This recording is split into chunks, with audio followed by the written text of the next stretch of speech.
আমার নাম শাহনওয়াজ আহমেদ। দালকোলা এরিয়ার খুদুরগাছি গ্রামে আমার বাড়ি। ফ্যামিলির মেম্বারের সাথে আমরা থাকি, 5-7 জন ফ্যামিলি। 10-12 বছর থেকে চাষ করি। আর ভুট্টা, ধান এই চাষটা বেশি হয়, পাটটা খুব কম চাষ করি। অল কার্বন দেওয়ার আগে যে আমরা চাষ করতাম, ওই চাষগুলোতে মাটির উর্বরতা কম ছিল। তারপরে এই ধসা পচা, পোকামাকড়, রাসায়নিক সার দিয়ে এগুলো খুব সমস্যা হয়েছে। এখন এই অল কার্বন দেওয়ার পরে এখন জমিতে ফসল দেখে খুব ভালো মনে হচ্ছে। অল কার্বনের আগে এই সমস্যার কারণে আমাদের ফলনটা খুব কম। এই অল কার্বন আমরা ফ্রিতে পেলাম, এখন দিলাম, তো দিয়ে দেখছি যে উর্বরতা খুব ভালো, দেখে তো মনে হচ্ছে খুব ভালো লাগছে। হাড়ি মাটি দেওয়ার আগে আমাদের ফলনটা খুব কম, উর্বরতা খুব কম ছিল। তারপরে অল কার্বন আসলে প্রথমে তো মনে হচ্ছে খুব সন্দেহ যে কী হবে না হবে, জমিতে দিব এগুলো। হাড়ি মাটির টিমের অল কার্বন কোম্পানির লোকগুলো আসলো, মিটিং করলো, বোঝাইলো আমাদেরকে যে এটা দিলে খুব ভালো হবে। তারপরে আমরা দিয়ে দেখছি তো এখন উর্বরতা খুব ভালো, ফসলটা খুব মনে হচ্ছে যে খুব ভালো হয়েছে।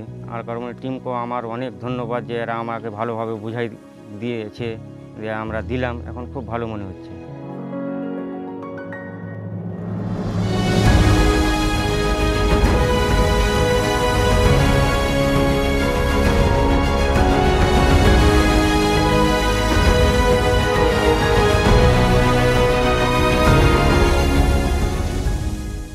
অল কার্বন টিম এসে আমাদেরকে বোঝালো।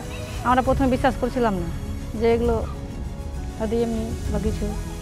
তারপরে তখন দিলাম, হাড়ি মাটি দেওয়ার পরে আমাদের ফসল অনেক উন্নত হয়েছে। এখন অনেক ভালো হচ্ছে ফসল, দেখে তো মনে হচ্ছে অনেক ফসল হবে। আমাদের অল কার্বনের হাড়ি মাটি পড়ার পরে আমরা ফসল দেখে যেটা বুঝতে পারছি, আমাদের অনেক উন্নত হবে বা আয় হবে। আমরা অনেক খুশি আছি। আমাদের সমস্যা হতো ধানগুলো ধসা লেগে যেত বা পোকা ধরতো, শীষ ফোটার সময় তো আমাদের সমস্যা হতো, সময় ধান লাল হয়ে যেত আমাদের। এখন আমরা দেখতে পাচ্ছি না।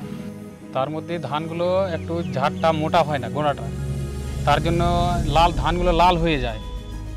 ধানের একটু সমস্যা দেখায় যে ধানটা লাল হয়ে বসে যায়, ভালো হচ্ছে না। তার জন্য যদি একটু কোনো ভালো হয় তাহলে ওটা উপায় করলে ভালো হবে। এখন এটা হাড়ি মাটি দোয়ানোর পর গাছটা ভালো হয়, ঝাড়টা একটু সাজানো গোছানো ভালো হচ্ছে, ধানটা সুডল হয়ে ভালো এখন হচ্ছে ওটা। আর মাটিটার কোনো উপকারী হচ্ছে কি যে এখন শীতলাটার ওই মাটিটা এখন ভালো হচ্ছে, আগে ছিল লাল, এখন ঠিক হচ্ছে ওটা মাটি।